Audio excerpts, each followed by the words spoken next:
మందిరం ఓపెన్ అవ్వబోతుంది అయోధ్యలో ఈ 22nd జనవరి 22nd. చాలామందికి ఒక్కసారైనా అయోధ్యకి వెళ్ళొస్తే బాగుండే అనుకుంటారు, చాలామందికి ఆ కోరిక తీరదు. కానీ ఇప్పుడు జరుగుతున్న ఈ ప్రత్యక్షంగా చూడాలి, ఈ రామ మందిరం ఓపెనింగ్ ఏదైతే ఉందో అది ప్రత్యక్షంగా చూడాలని చాలామందికి ఉంటుంది. ఆ ప్రత్యక్షంగా చూపించే డిపార్ట్మెంట్ ఏదైతే ఉందో వారి దగ్గర ఇప్పుడు మనం ఉన్నాం. రవి గారి వాళ్ళంతా ఉన్నారు, ఆయన అడిగి పూర్తి డీటెయిల్స్ తెలుసుకుందాం. జై శ్రీరామ్. జై శ్రీరామ్ అండి, ఎలా ఉన్నారు? బాగున్నారు. మీరు ఎక్కడి నుండి?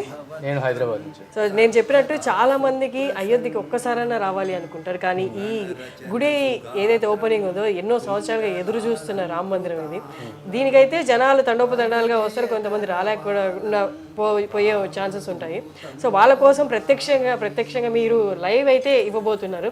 ఒక్కసారి ఆ రోజు ఎలా ఉండబోతుంది, లైవ్ ఎక్కడ చూడొచ్చు జనాలు, ఒక దాని గురించి అప్డేట్స్. ఆ రోజు లైవ్ లోపల గుడి లోపల అయ్యే ప్రోగ్రామ్ అంతా live Doordarshan ANI main feed ఉంటుందండి. అక్కడ నుంచి తీసుకొని మేము ట్రస్ట్ మా యూట్యూబ్లో కూడా లైవ్ పెడతాము. అది కాకుండా మీకు యూట్యూబ్ ఛానల్ నేమ్ శ్రీరామ్ జన్మభూమి తీర్థక్షేత్ర, ఇది trust name. So YouTube name కూడా అదే దాంతో ఉంది. అది కాకుండా మీకు టెంపుల్ లోపల కాకుండా బయట అయోధ్యలో ఎలా ఉంది, అసలు అట్మాస్ఫియర్ ఎట్లా ఉంది, ఇక్కడ ఆ జోష్ ఎలా ఉంది బయట అనేది కూడా మా యూట్యూబ్లో వస్తూ ఉంటుంది. మీకు ఏఎన్ఐ దూరదర్శన్లో ఓన్లీ లోపలదే ఉంటుంది, మాత్రం బయటది కూడా బయట కవరేజ్ కూడా ఇస్తారు. బట్ ఎన్ని లక్షల మందిని ఎక్స్పెక్ట్ చేస్తున్నారు ఆ రోజు జనం? ఆ రోజు మేమైతే కనీసం ఒక 5 లక్షల మంది ఉంటారు అని అనుకుంటాం బయట నుంచి. కానీ దాని తర్వాత ఎవ్రీ డే 3 లక్షల మంది వరకు వస్తారు. 22nd తర్వాత ఎవ్రీ డే 3 లక్షల మంది మేము ఎక్స్పెక్ట్.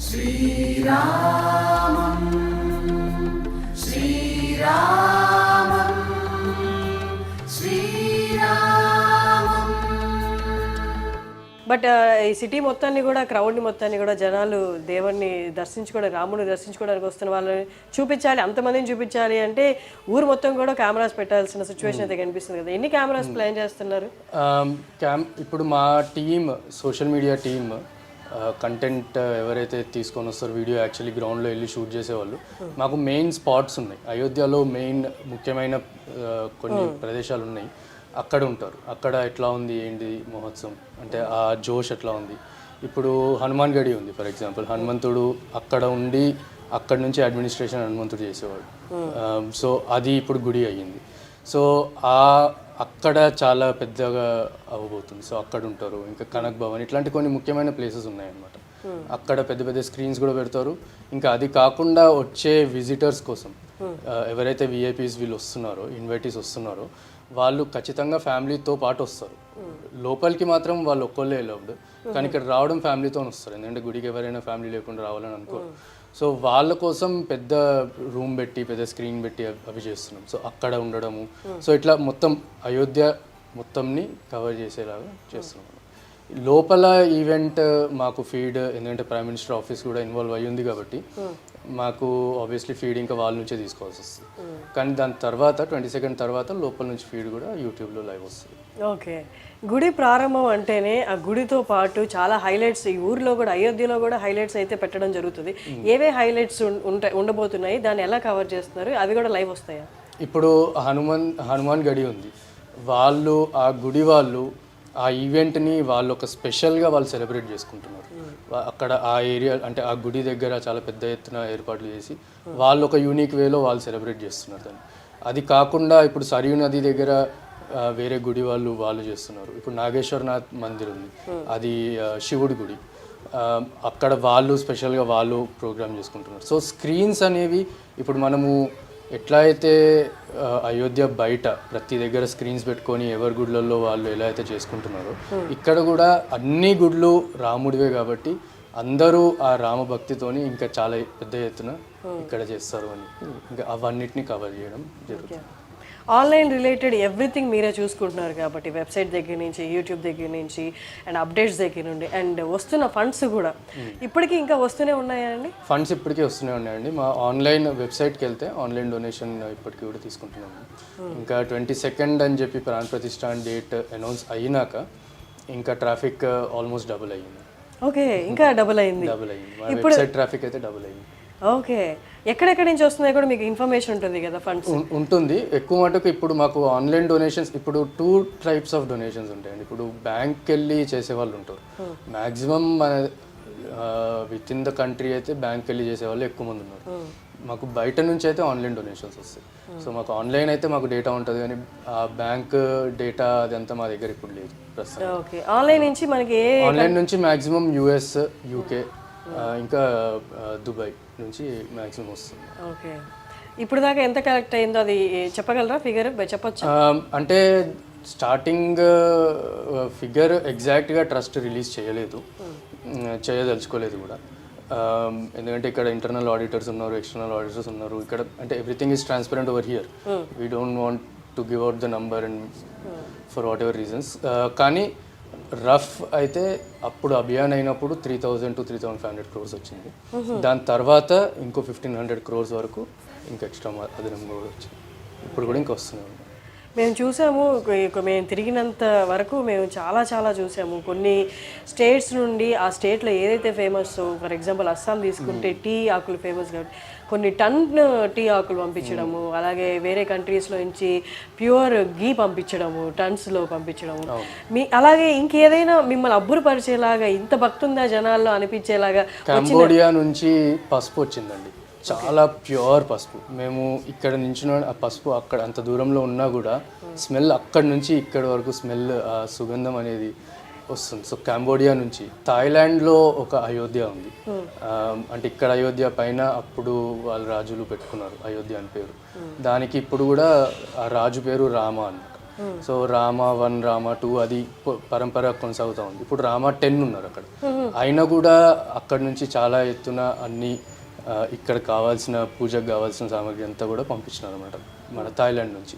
సో అట్లా వేరే వేరే దేశాల నుంచి, వియట్నాం నుంచి వచ్చింది, తైవాన్ నుంచి వస్తుంది. సో చాలా నేపాల్ నుంచి అయితే మొత్తం వాళ్ళందరూ జనక్పూరి నుంచి సీతామాత ప్రదేశం నుంచి మేయర్తో పాటు మొత్తం అందరు వచ్చినారు. అవన్నీ తీసుకొని వచ్చినారు. ఇంకా అది కాకుండా వేరే వేరే నదుల నుంచి నీళ్లు పంపిస్తున్నారు, జలం పంపిస్తున్నారు అభిషేకంకి వాడడానికి. సో అన్ని నదుల నుంచి, వరల్డ్ వైడ్ నదుల నుంచి మనకి వస్తున్నాయి అన్నమాట. సో అవన్నిటితోని రాముడికి ఆ రోజు అభిషేకం చేస్తారు. ఎన్ని గంటలకు స్టార్ట్ అవబోతుంది? 22nd ఎన్ని గంటలు ఉండబోతుంది? 22nd 10 గంటలకి స్టార్ట్ అవుతుంది. ఉండడము సాయంత్రం 4-5 వరకు ఉంటుంది. అక్కడ లోపల 6కి అయిపోతుంది మొత్తం, కానీ ప్రసారం మాత్రం 4కి అట్లా క్లోజ్ అవుతుంది.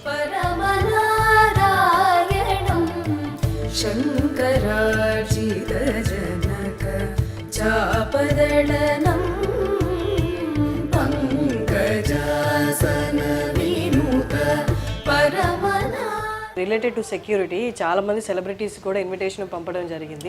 వాళ్ళందరికీ సెక్యూరిటీ అనేది మీ వైపు నుంచి ఏమైనా కవరింగ్ ఉంటుందా? ఎలాంటి సెక్యూరిటీ ఉండబోతుంది? ట్రస్ట్ నుంచి ఏం సెక్యూరిటీ స్పెషల్గా అయితే ఏమి ఉండదు. అంటే trust obviously different from government body. వాళ్ళకి ఏ ప్రొటెక్షన్ అయితే ఉందో, అంటే ఇప్పుడు ఫర్ ఎగ్జాంపుల్ ఎవరైనా చీఫ్ మినిస్టర్ వస్తున్నారు, వాళ్ళకి జెడ్ సెక్యూరిటీయో ఎక్స్ సెక్యూరిటీయో ఉంటుంది. సో వాళ్ళ సెక్యూరిటీ పరంగా గవర్నమెంట్ దాన్ని చేస్తుంది. ట్రస్ట్కి దాంతో ఇంకేం సంబంధం. ఓకే, ఇక్కడ జనాలు, ఇక్కడ అయోధ్యలో ఉంటున్న జనాలు ఇక్కడ రాబోతున్న రద్దీని, భక్తులను చూసి వాళ్ళు ముందుగా ఏమైనా చెప్తున్నారా? వాళ్ళకి ఏమైనా ఇబ్బంది కలుగుతుందేమో, అంటే తండోపతండాలుగా వస్తారు, అసలు నిలబడే చోటు కూడా ఉండకపోవచ్చు అని చెప్తున్నారు. ఇక్కడున్న అయోధ్య ప్రజలు ఏమంటున్నారు? అయోధ్య ప్రజలు అయితే చాలా ఎక్సైటెడ్ ఉన్నారండి. ఇంకా వాళ్ళు ఏమంటారు, వాళ్ళు రాముడు వస్తున్నాడు అంటే వాళ్ళకి ఇంకా అంతకంటే సంతోషం ఏమి ఉండదు కదా. బయట నుంచి వచ్చే వాళ్ళకి డెఫినెట్లీ ఇక్కడ ఉండడానికి అకామిడేషన్ అయితే చాలా కష్టమవుతుంది. అది కాకుండా వాళ్ళ కోసం పోలీస్ ఒక 8,000 to 10,000 పోలీస్ స్టాఫ్ వస్తున్నారు వాళ్ళు ఉండడానికి. ఇంకొక చిన్న ఇవ్వాలే ఒక చిన్న ఇష్యూ మాకు వచ్చింది, అది చూస్తున్నారు ట్రస్టీస్ చూస్తున్నారు. రిలేటెడ్ టు అదే ఇదంతా logistics. Around 50 to 80 chartered flights వస్తున్నాయి ఆ రోజు. అంటే ఇప్పటి వరకు మాకు వచ్చిన number around 80. So chartered flights, ఇప్పుడు అయోధ్య చాలా చిన్న ఎయిర్పోర్ట్, అది కూడా ఇప్పుడు మొన్న అయ్యింది. సో అన్ని చార్టెడ్ ఫ్లైట్స్ ఇక్కడికి వస్తే వీటిని ఎక్కడ డాక్ చేస్తాము, వీటిని ఎక్కడ ఉంచుతాం అనేది అదొక సమస్య. సో ఇట్లాంటి ముందు ఎక్స్పెక్ట్ చేయనివి అన్నీ ఆబ్వియస్లీ ఇంకా వస్తున్నాయి. సో ఇంకా దాన్ని అట్లా రిజాల్వ్ చేసుకుంటుంది. రామం దేవదేవం భజే దివ్య ప్రభవం రావణాసురవైరి రణము. మీకు పర్సనల్గా ఎలా ఉంది? చాలామంది అనుకుంటారు ఇక్కడికి వచ్చి ఉండాలి అన్నది. మీరు ఎన్ని నెలలుగా ఉంటున్నారు ఇక్కడ? ఇక్కడ ఆల్మోస్ట్ 1 year అవుతుంది. 1 year అవుతుంది. పర్సనల్గా చాలా సాటిస్ఫైయింగ్ ఉంటుందండి. అంటే ఎవ్రీ చిన్న ఇప్పుడు ఫర్ ఎగ్జాంపుల్ ఇన్విటేషన్స్ అందరికి వెళ్ళినాయి, మీకు ఆన్లైన్లో చూస్తుంటారు ఇన్విటేషన్ అవన్నీ. అదంతా డిజైన్ ఇక్కడ అయ్యింది. అదంతా డిజైన్ మేము ఉండి మా టీమ్ మేమందరం ఇన్వాల్వ్ అయ్యి చేసింది. ఇప్పుడు ఏదైతే ఇన్విటేషన్ మనకు కనిపిస్తుందో అది డిజైన్ చేసింది అంతా ఇక్కడ అయ్యింది. ఓకే. సో ఇదే కంపెనీ అంటే మీరు కీ రోలా అందులో డిజైన్? ఆబ్వియస్లీ ఇప్పుడు మా గ్రాఫిక్ డిజైనర్ ఉన్నాడు. గ్రాఫిక్ డిజైనర్ ఆబ్వియస్లీ వాళ్ళని లీడ్ చేసేది నేను కాబట్టి. సో ఆన్లైన్లో ఆ ఫొటోస్ ట్విట్టర్లో కానీ ఇన్స్టాగ్రామ్ ఫొటోస్ పెట్టినప్పుడు వాళ్ళందరూ ఎంతో గొప్పగా దాని గురించి చెప్పి మాకు ఇట్లా ఇన్విటేషన్ వచ్చిందని చెప్పి వాళ్ళు ఎంత గొప్పగా ఫీల్ అవుతున్నారో దాని వెనకాల ఉన్నది మనము అని చెప్పి అదొక వేరే సాటిస్ఫాక్షన్, ఇంకా అది వేరే. సో ఇక్కడ ఏ చిన్నది చేసినా అది గ్రౌండ్లో అది రిఫ్లెక్ట్ అవుతుంది. సో ఆ సాటిస్ఫాక్షన్ అనేది చాలా చాలా గొప్ప సాటిస్ఫాక్షన్. థ్యాంక్స్ అలాట్ రవి గారు. నమస్కారం. జై శ్రీ. రవికుల సుధా